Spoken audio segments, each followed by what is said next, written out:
ರಾಜ್ಯ ಮಾಲಿನ್ಯ ನಿಯಂತ್ರಣ ಮಂಡಳಿ ಅಧ್ಯಕ್ಷರಾಗಿರ್ತಕ್ಕಂಥ MP ನರೇಂದ್ರ ಸ್ವಾಮಿ ಅವರು ನಮ್ಮ ಜೊತೆಗೆ ಇದ್ದಾರೆ. ಸರ್, ಇವತ್ತಿನ ಕಾರ್ಯಕ್ರಮ ಅಚ್ಚುಕಟ್ಟಾಗಿ ನಡೆದಿದೆ. ಇಲ್ಲೊಂದು ಕಡೆ ಒಂದು ಸಂದೇಶ ಹೋಗಿದೆ ರಾಜ್ಯದ ಜನರಿಗೆ, ಪರಿಸರವನ್ನು ಉಳಿಸಬೇಕು ಅನ್ನೋ ನಿಟ್ಟಿನಲ್ಲಿ ಮುಖ್ಯಮಂತ್ರಿ ಸಲಹೆ ಕೊಟ್ಟಿದ್ದಾರೆ.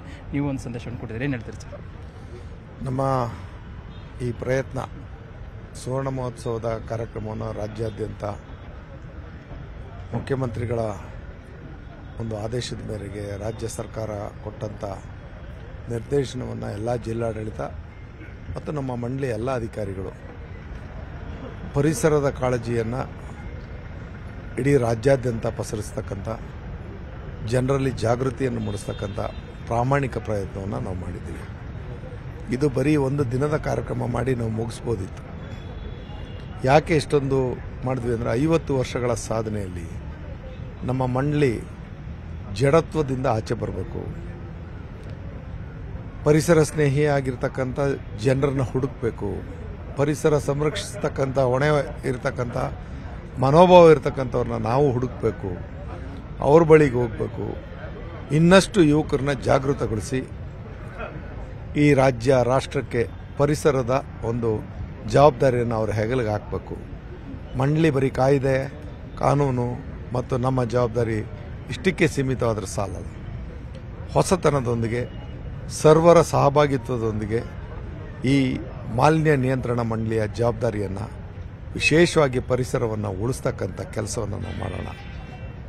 ಹಲವಾರು ಹೊಸ ಸವಾಲುಗಳು ನಮ್ಮ ಮುಂದಿದೆ. ಅವುಗಳನ್ನೆಲ್ಲ ಎದುರಿಸಬೇಕಾದ್ರೆ ಬರೀ ಮಂಡಳಿಗೆ ಸಾಧ್ಯ ಇಲ್ಲ. ಸರ್ವರ ಒಂದು ಸಹಕಾರ ಮತ್ತು ಅರಿವಿನ ಮುಖಾಂತರ ಈಗ ಪರಿಸರದ ಕಾಳಜಿಯ ಅರಿವು ಮೂಡಿಸ್ತಕ್ಕಂಥ ರಾಜ್ಯ ಮಟ್ಟದ ಮತ್ತು ಜಿಲ್ಲಾ ಮಟ್ಟದ ಎಲ್ಲ ಕಾರ್ಯಕ್ರಮಗಳ ಜೊತೆಯಲ್ಲಿ ವಿಧಾನಸಭಾ ಕ್ಷೇತ್ರದಲ್ಲೂ ವಿದ್ಯಾರ್ಥಿಗಳನ್ನ ನಾವು ಮತ್ತು ಪರಿಸರವಾದಿಗಳನ್ನ ಎಲ್ಲರೂ ಕೂಡ ಇದರಲ್ಲಿ ಭಾಗಿಯಾಗತಕ್ಕಂಥ ಅವಕಾಶವನ್ನು ನೀಡಿದ್ವಿ. ಜಿಲ್ಲಾ ಮಟ್ಟದಲ್ಲೂ ವಿದ್ಯಾರ್ಥಿಗಳು ಯಾರ್ಯಾರು ಇದರಲ್ಲಿ ಪಾಲ್ಗೊಂಡು ಪ್ರಶಸ್ತಿಯನ್ನು ಪಡೆದರು ಅವ್ರಿಗೂ ಬಹುಮಾನ ಕೊಟ್ಟಿದ್ದೀವಿ, ಸರ್ಟಿಫಿಕೇಟ್ ಕೊಟ್ಟಿದ್ದೀವಿ. ಪರಿಸರವಾದಿಗಳಿಗೆ ಜಿಲ್ಲಾ ಮಟ್ಟದ ಒಂದು ಜಿಲ್ಲಾಡಳಿತದ ಜವಾಬ್ದಾರಿನಲ್ಲಿ ಪ್ರಮುಖವಾದಂಥ 3 ಜನಕ್ಕೆ ನಾವು ಪ್ರಶಸ್ತಿಯನ್ನು ಇಂದಿರಾ ಪ್ರಿಯದರ್ಶಿನಿ ಪರಿಸರ ಪ್ರಶಸ್ತಿಯನ್ನು ಕೂಡ ಕೊಟ್ಟಿದ್ವಿ. ಇವತ್ತು ರಾಜ್ಯ ಮಟ್ಟದಲ್ಲಿ ಏನು 5 ಜನಕ್ಕೆ ಕೊಟ್ವಿ, ಅದೇ ರೀತಿ ಜಿಲ್ಲಾ ಮಟ್ಟದಲ್ಲೂ ಕೊಟ್ಟಿದ್ವಿ. ಒಂದು ಹೊಸ ಸವಾಲನ್ನು ಇಟ್ವಿ. ಇನ್ನಷ್ಟು ಇವತ್ತಿನ ಆಧುನಿಕ ತಂತ್ರಜ್ಞಾನವನ್ನು ಉಪಯೋಗಿಸಿ ರೀಲ್ಸ್ ಮಾಡಿ ಬಹುಮಾನ ಗೆಲ್ಲಿ ಅನ್ನೋದು. ಅದು ಎಷ್ಟು ಚಾಲೆಂಜಿಂಗ್ ಆಗಿದೆ ಅಂದರೆ ನಿಮ್ಮ ಮಾಧ್ಯಮಕ್ಕೆ ಬೇಕಾದ್ರೆ ಅದನ್ನೆಲ್ಲ ಕೊಡ್ತೀವಿ. ನೀವು ಅದನ್ನೇ ಒಂದಿನ ಬೇಕಾದ್ರೆ ಯಾವ ರೀತಿ ನಮ್ಮ ಜನರ ಮನಸ್ಥಿತಿ ಇದೆ, ಪರಿಸರದ ಕಾಳಜಿ ಇದೆ ಅನ್ನೋದು ಅದರಲ್ಲಿ ಹೊರಹೊಮ್ಮುತ್ತೆ. ಅದರಲ್ಲಿ ಪ್ರಮುಖವಾದಂಥ 3 ಆಯ್ಕೆ ಮಾಡೋದು ದೊಡ್ಡ ಸವಾಲಾಗಿತ್ತು. ನಾವು ಪಾರದರ್ಶಕವಾಗಿ ಆ ಕೆಲಸ ಮಾಡಿದ್ವಿ. ಇರ್ಬೋದು, ಇನ್ನೂ ಸಮಾನಾಂತರವಾಗಿ ಅರ್ಹರಿದ್ದವರು ಇರ್ಬೋದು. ಮುಂದಿನ ದಿನಗಳಲ್ಲಿ ಅವ್ರನ್ನೂ ಗುರುತಿಸುವಂಥ ಕೆಲಸವನ್ನು ಮಾಡ್ತೀವಿ.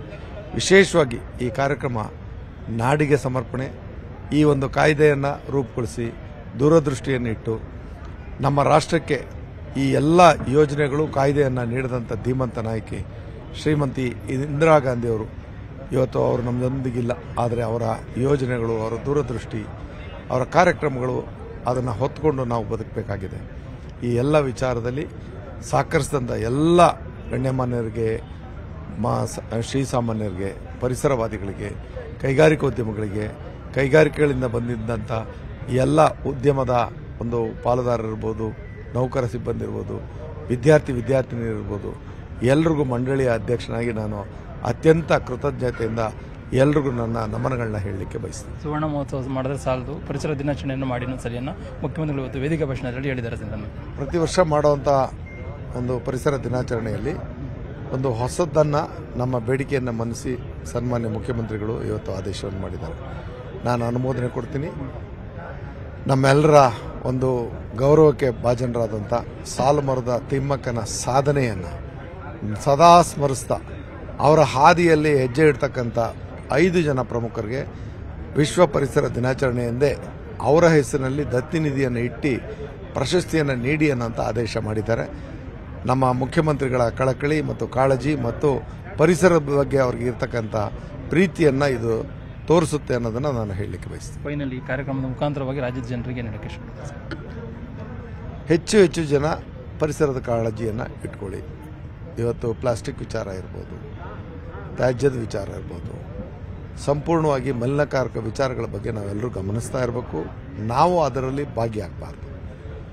ಅದನ್ನು ತಡೆಗಟ್ಟತಕ್ಕಂಥ ಜವಾಬ್ದಾರಿ ಮಂಡಳಿದು ಮಾತ್ರ ಅಲ್ಲ, ಅಥವಾ ಯಾವುದೋ ಜಿಲ್ಲಾಡಳಿತದ ಮಾತ್ರ ಅಲ್ಲ, ಸ್ಥಳೀಯ ಸಂಸ್ಥೆದ ಮಾತ್ರ ಅಲ್ಲ, ಸರ್ವರ ಜವಾಬ್ದಾರಿ.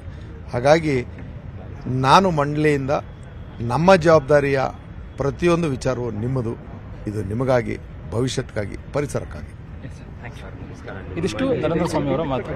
ಕ್ಯಾಮರಾ ಪರ್ಸನ್ ವಿಶ್ವನಾಥ್ ಅವರ ಜೊತೆಗೆ ಕೃಷ್ಣಾಜೀವಿ, ನ್ಯೂಸ್ 18 ಕನ್ನಡ, ಬೆಂಗಳೂರು. ನಿರ್ಭೀತ, ನಿಷ್ಪಕ್ಷಪಾತ, ವಿಶ್ವಾಸಾರ್ಹ ಸುದ್ದಿಗಳಿಗೆ ಮತ್ತೊಂದು ಹೆಸರಾಗಿರುವ ನ್ಯೂಸ್ 18 ಕನ್ನಡ ಈಗ ಆಪ್ನಲ್ಲೂ ಲಭ್ಯವಿದೆ. ದಯವಿಟ್ಟು ಇಲ್ಲಿರುವ QR ಕೋಡ್ ಸ್ಕ್ಯಾನ್ ಮಾಡಿಕೊಂಡು ಆಪ್ ಡೌನ್ಲೋಡ್ ಮಾಡೋದಕ್ಕೆ ಮರಿಬೇಡಿ. ನಿಮ್ಮ ಬೆಂಬಲ ಹೀಗೆ ಸದಾ ನಮ್ಮೊಂದಿಗಿರಲಿ. ಧನ್ಯವಾದ.